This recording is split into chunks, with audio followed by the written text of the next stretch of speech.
Britain has made marriage a bad deal for men. So if you've been thinking on getting married, or you just want to know how the system works, here are the 5 reasons why considering marriage can be your worst nightmare. My first point here is anytime there's a divorce, they are just going to do 50-50. It is not just known that British women can divorce their husband for no found reason. A British lady can get married today and tomorrow she can say, I'm done. I'm no longer interested. And the family court doesn't ask questions. Anytime a woman in the UK comes forward, especially when she mentions words like abuse, essay, the British government, police, or authorities, without asking deep questions, will instantly arrest the man. I'm not saying this is 100% of the time, but at least 80% of the time, there is no questions asked. What the law traditionally says, or let's just say in plain terms, the man is likely going to lose 50% of his asset or liquid cash.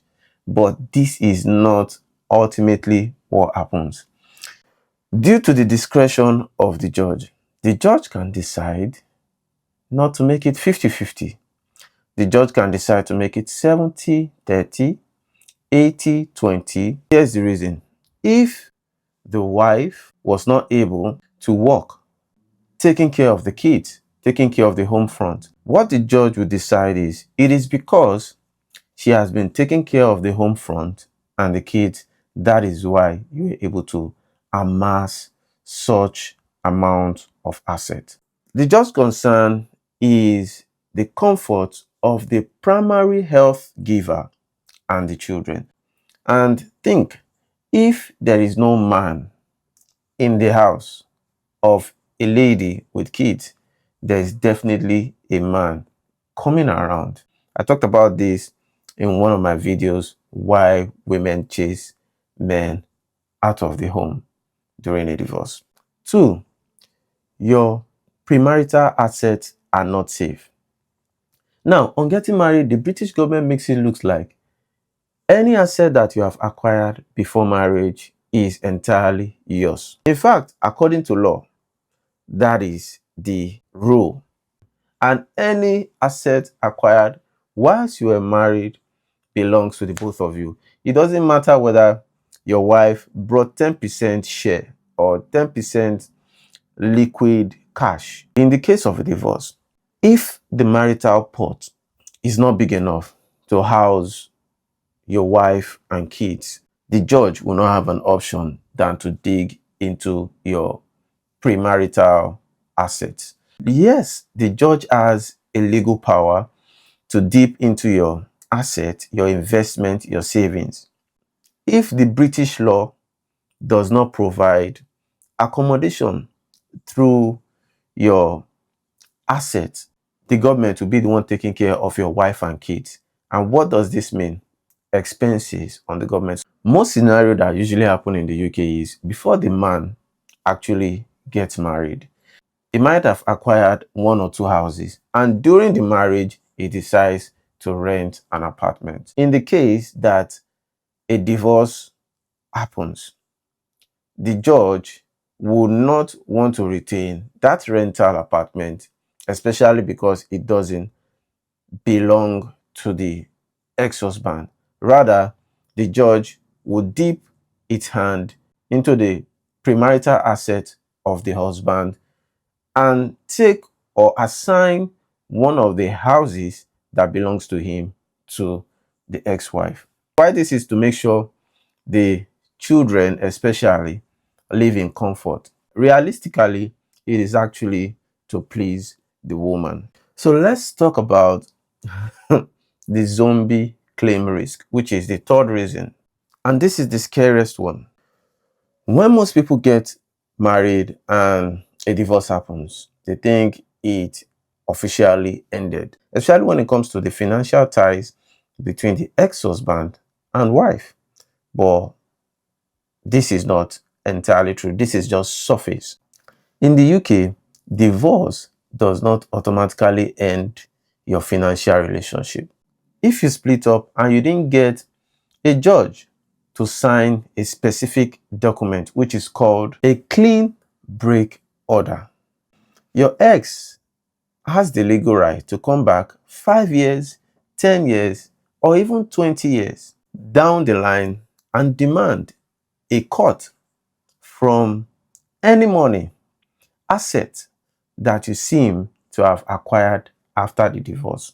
And this is very prevalent in the UK for especially men that after divorce, maybe they joined the British lottery and they won huge money. After paying taxes, an ex that divorced them 5 or 10 years ago suddenly shows up and says she is entitled to that money he had made.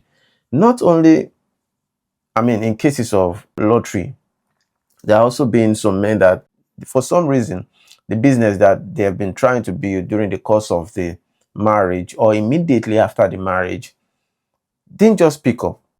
And few years in, probably 10 years, the business becomes a multi-million pounds business. That is when you will see this zombie claim come into play. All of a sudden, you will see the wife come forward and says she is entitled to a specific percentage or amount of that money. If she has a good lawyer that knows how to play his game right, she will actually get it. And that reminds me, if you've not subscribed to this channel, please do, as it doesn't cost a thing. It is obvious worldwide now that there is no benefit that men get when they get married. Even the pum pum or intimacy that they are allowed to get in excess, you would be surprised that in marriages is where intimacy happens less these days. And here brings me to my fourth reasons why men are avoiding marriage. They often go for cohabitation. During the course of this cohabitation, children are likely to come in. So maybe she has 1 or 2 kids. When this happens, men think that they are protected under the British law because there's no illegal binding. But this is not actually entirely true. Once a lady has been living with you in the UK, especially if she's been living with you for more than 2 years and she's had children for you, she is entitled to your estate. This is another bad deal for men. One instance, you're avoiding marriage, and whilst you're avoiding marriage, going into cohabitation, you still fall into that trap. 5, the average British believes that getting married is simply romance, especially the low income or middle income earners. The only group of people that know that it is a business merger or a legal binding financial merger are high income earners, because they do their findings, their lawyer does all the paperwork just to make sure they protect their client. Some pray to say they are not rich, so even if they get married, they don't have anything to lose. This is actually true, because if you don't have any asset in the first instance, if you get married and she decides to leave, she leaves with nothing. But do you know that the average British man becomes rich at the age of 55 to 64? Which means that when they get married at the age of, say, 25 to 35, it's normal for them to be poor or to be living on the edge at that age. But imagine when you've been able to build an empire, and just when they hit that huge, income bracket, well, just when they get into that huge income bracket, their wife decides that she wants a divorce. In as much as being poor saves you from losing in a divorce, it is only if your marriage has not ended before you become rich. And even when your marriage ends before you become rich, remember what I said earlier. she is entitled to get your asset 5 or 10 years or even 20 years after the divorce.